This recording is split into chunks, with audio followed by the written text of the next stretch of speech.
Before I show you our trip, I should start by explaining why we went. My father-in-law, Stephen Phillips, turned 75 this year.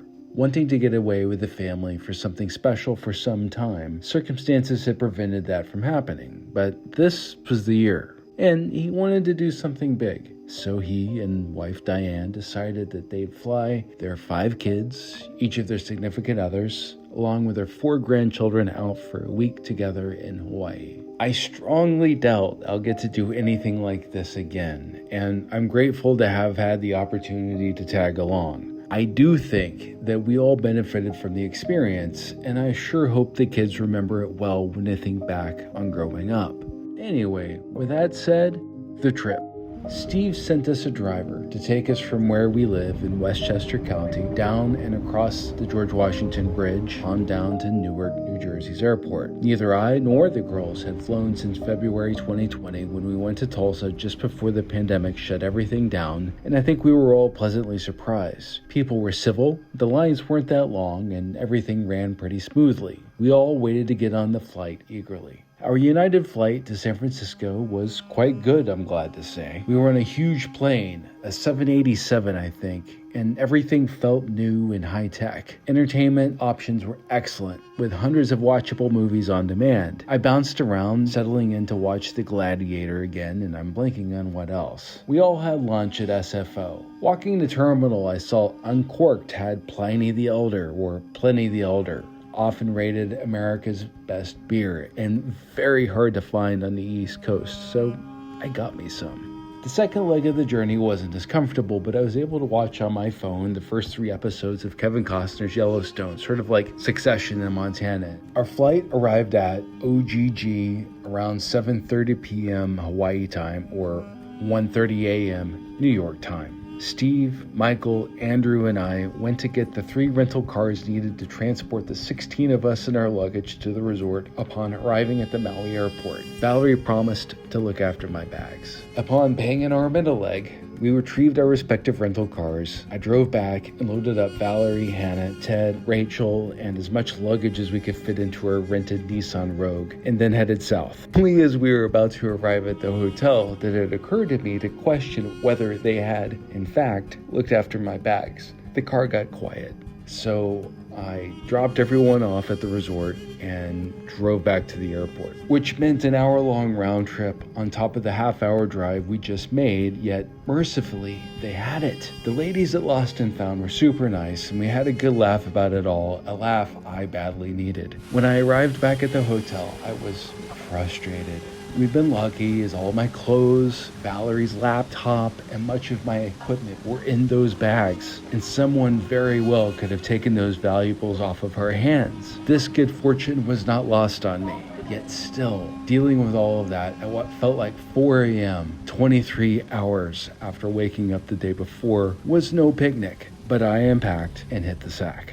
The next morning, none of that mattered anymore as we woke up in paradise and to banana bread on the patio outside our room and went down to the buffet where we ate way too much with glee.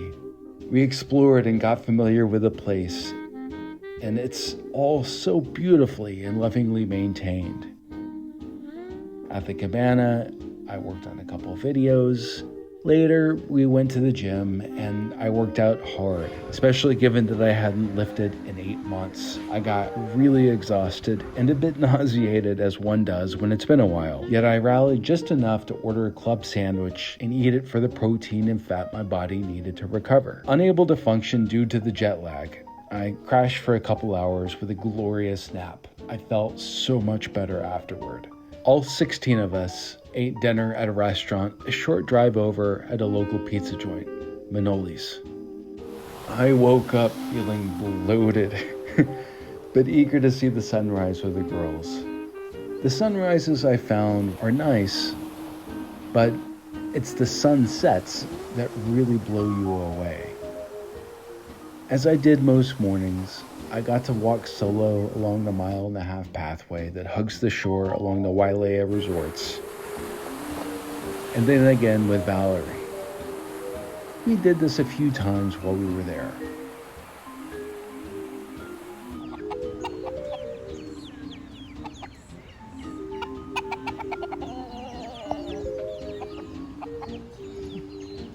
I enjoyed my first custom omelet at the buffet and was slightly more reasonable about my portions this time. If you're wondering, yep, between our Georgia and Hawaiian trips, I gained 9 pounds, and they're proving harder to take off than I'd figured. Oh well, I'll get them off. It just may take a couple months.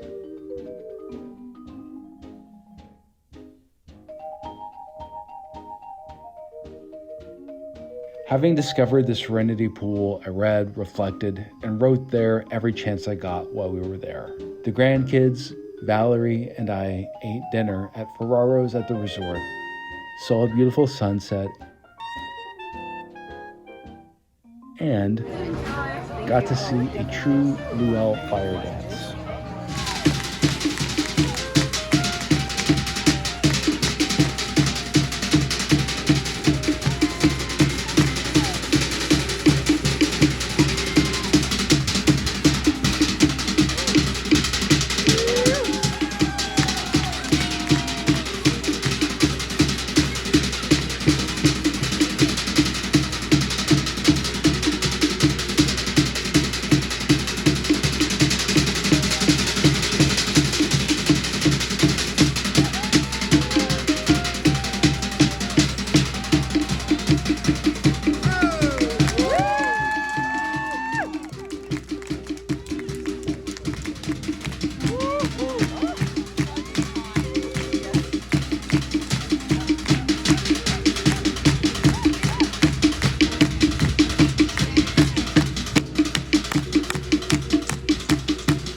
Planned road to Hana trip did not happen Monday, as Gracie woke up that night at 3 a.m., puking all over the room in the middle of the night.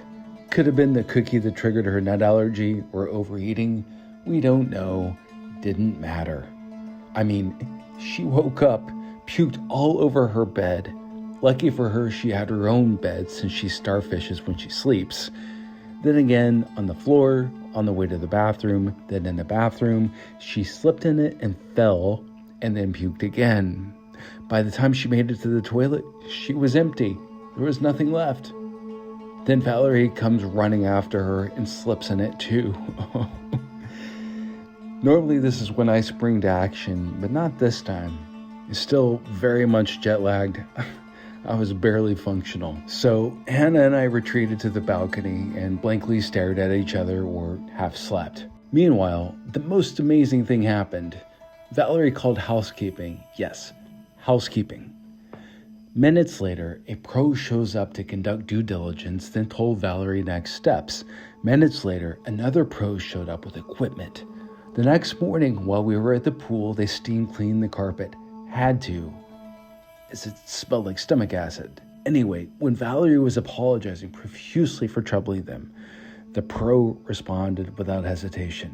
"We're the Four Seasons, ma'am." As if no other explanation was required. Oh, how I bet they could tell stories. Anyway, Valerie didn't think it wise to go on that twisty road to Hana Monday, and I didn't disagree. Meanwhile, Hana was upset about the night before, but quickly got past it. With more modest ambitions, we drove to Target for a few items in Kihei, a half-hour drive away, and saw a desert-like landscape along the way. We stopped at, and I'm gonna butcher this one too, Yulalani's Hawaiian Shave Ice on the way back, which of course was a hit. Gracie and I went down to the beach very quickly before dinner, and it was lovely.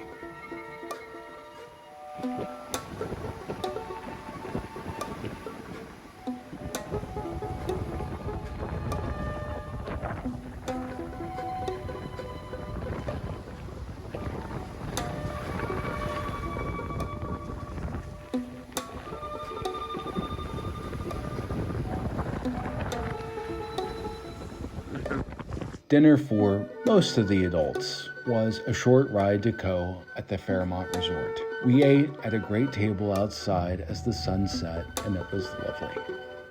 First thing, as I do nearly every morning, I went for a long walk. The path hugging the shoreline is just beautiful. Noticed the black rocks made of lava, as is all land on the Hawaiian Islands.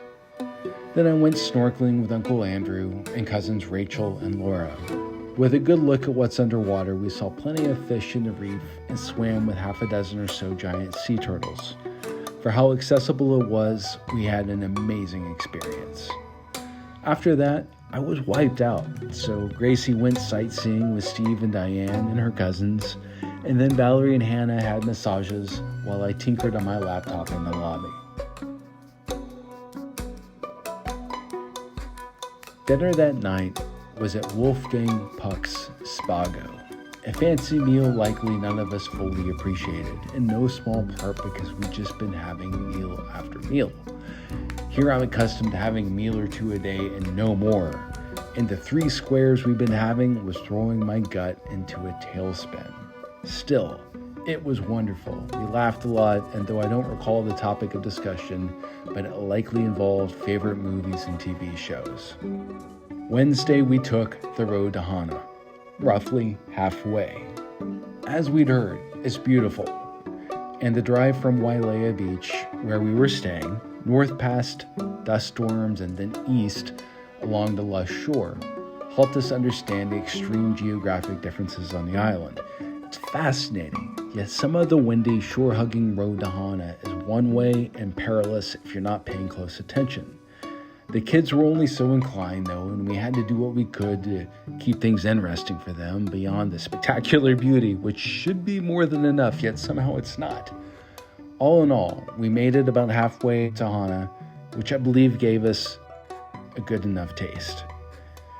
Meanwhile, back at the resort, a windy day led to rough waves along the beach, and Aunt Vicky, Cousin Laura, and then Uncle Ted and girlfriend Rachel got sucked down by the undertow, and they all had a big scare.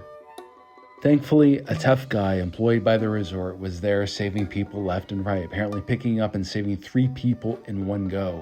They all made it out okay, but it certainly gave us all something to think about.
Steve's big talk ran nearly 2 hours, complete with slides and his ancestors' 38-page life story.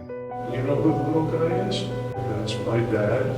Thinking well ahead, he'd ordered a freezer full of ice cream bars, a popcorn maker full of popcorn, and all the carby, sugary snacks one could imagine to keep the grandkids engaged. Now here's another fellow altogether. This is my other grandpa.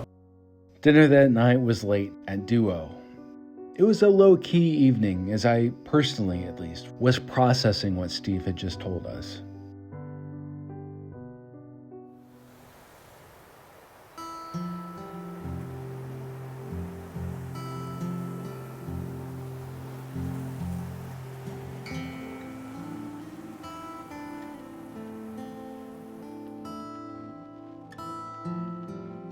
Valerie, the girls, and I went ziplining near dormant volcano, and I'm going to butcher this one too, Haleakala's 10,000-foot peak, with Skyline Echo Adventures, a very well-run operation run by very likable dudes who went out of their way to put us all at ease and reassure us that we were in good hands. As they explained, theirs was the very first zipline ever, and they couldn't have picked a more ideal spot. We each had 5 rounds. Some we documented better than others. Capturing those selfies, as they called them, was easier said than done. But Valerie and I did our best, as the experience went way too fast not to try to capture it digitally too. As we went through the course, of course, they became longer and more challenging. Nice, Dad, you got this!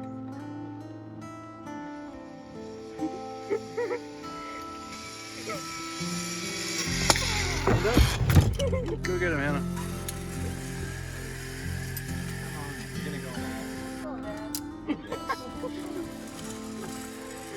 Look down.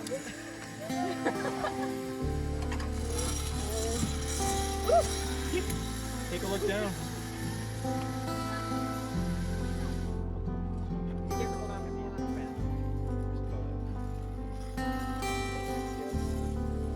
Nice contestant. Come on in. I don't know, I'm just gonna walk it over. Pretty good.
Returning to the resort, Valerie had arranged for Tad to take photographs of the family as the sun set. It's just mind-blowing to me how fast they're growing up. Tad is still editing those photos, but I've seen the proofs. They are gorgeous. And I'll likely be putting together some sort of a video with them soon too. Friday was our last full day in Maui. We had it in our heads that we were going to be leaving on Friday, not Saturday. So to us, Friday was like a bonus day. I think we all wanted to do our best to soak up all the goodness we could while we could. It was remarkable staying at the resort for a number of reasons, but I'll state the one I was confronted with daily. Normally, I have hours of chores to do every day, tidying up after people, prepping food, cleaning up washing dishes, and countless other chores inside, outside, and around the house. To have all of that taken care of, with no negotiation to speak of, left me with hours every afternoon to do as I chose. It was a remarkable thing. I'd never before experienced it in my adult life, at least as long as I'd had kids. Wow.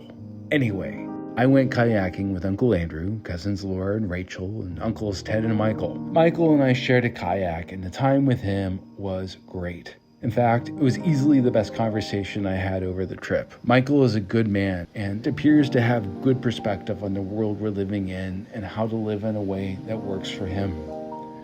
I'm happy for him and remain grateful for the time we had, along with the view we had from the middle of that sparkling blue ocean. At last, along with a few other grown-ups, Valerie came with me to the Serenity pool and took it in with me. It's so much more fun to do stuff like that rather than divvy up chores and constantly negotiate our time like we do most days.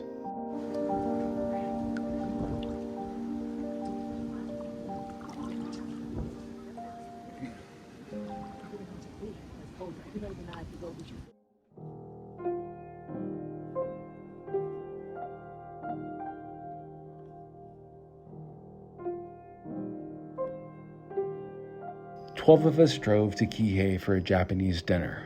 Not my thing, fish allergies notwithstanding, and wistfully eyeing the setting sun through the window, Vicky asked me, "How many more times will you see a Hawaiian sunset?" I immediately responded, 0, and without skipping a beat, hopped up, walked out, and didn't return until they were ready to head back to the resort about an hour and a half later. I will forever be grateful to Vicky for that. Walking out of the restaurant into the breezy, humid air 2 blocks west of the water, I found myself at the edge of Kalama Beach Park, and boy was that sunset spectacular. The breeze was coming in a way that just seemed to fill my lungs in the most nourishing way, just like it does on my annual Day of Brent trip to the Hamptons, where I capped my day with a sunset view and breeze on Road D just off Southampton Beach. Having my fill and eating to eat, I headed back to town and had a spectacular burger and a great conversation with the locals at Stu's Maui Burgers. Then I picked up Maui coffee beans and high sauce at the Foodland supermarket before walking back up to meet with the rest of the crew. For me, this was the highlight of the trip. Feeling lucky, and we weren't wrong, we had one last half day.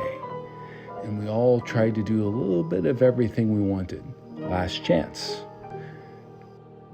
Figuring I'd want to remember, and as Doug Campbell's son, fascinated, I wanted to be sure to use my gimbal to film a tour of the resort's highlights, and I captured that here. Meanwhile, Hana wanted mac and cheese from a local gastropub at the fancy shopping center a half-mile away, the Shops at Wailea. So I took her, and we had a nice chat.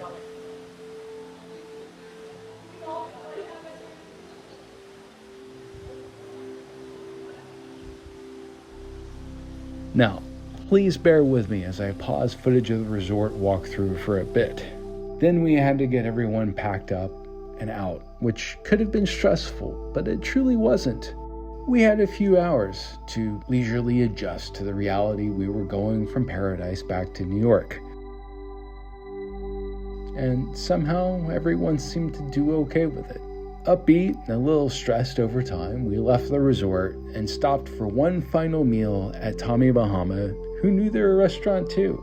Now, back to the resort walkthrough while I tell you about the journey back.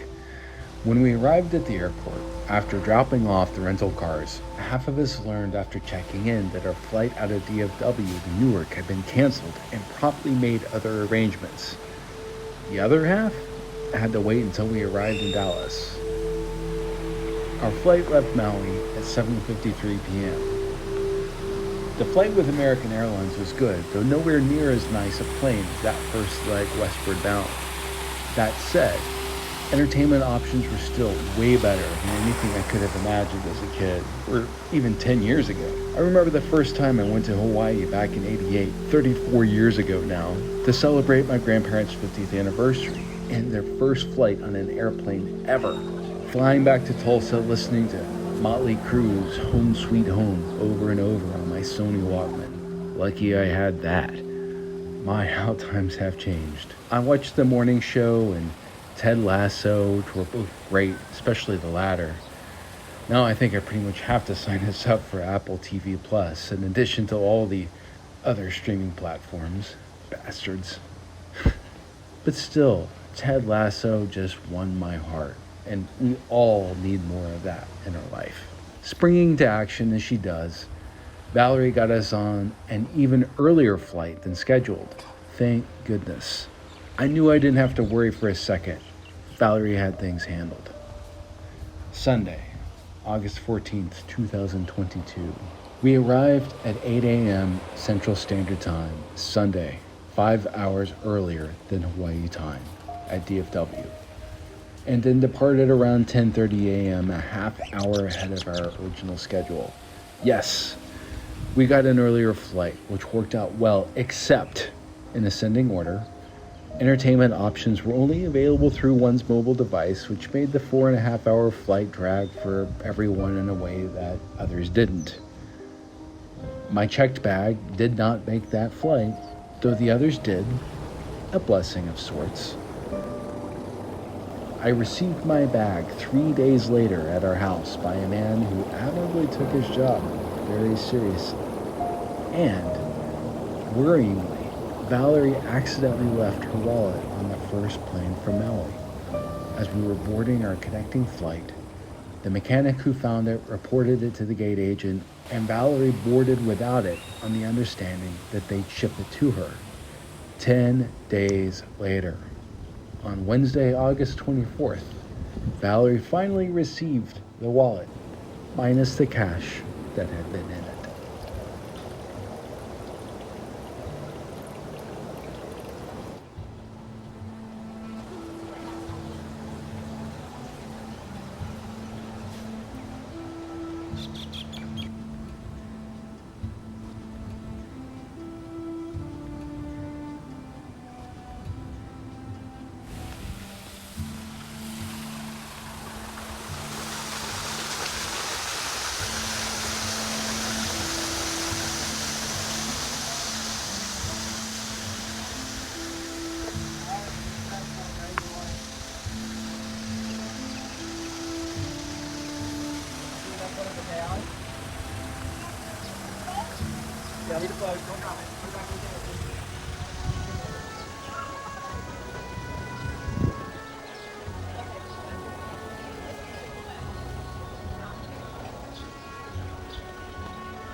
Let me know.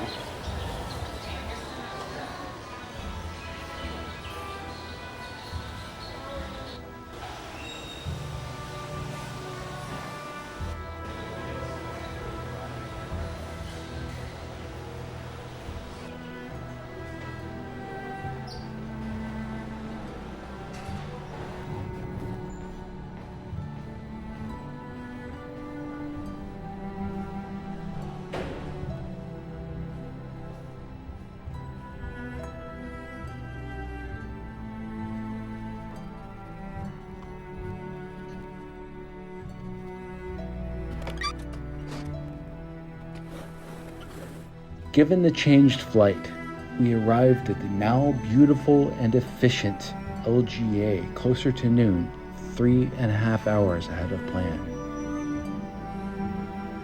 I'll share my swarm check-ins here so you can make note of everywhere we went if you're so inclined. And if you have questions, just let me know in the comments section below. In closing, I figure I don't need to reiterate that it was an amazing trip. We are blessed. May we never forget. That's the whole reason I did this. Thanks for watching.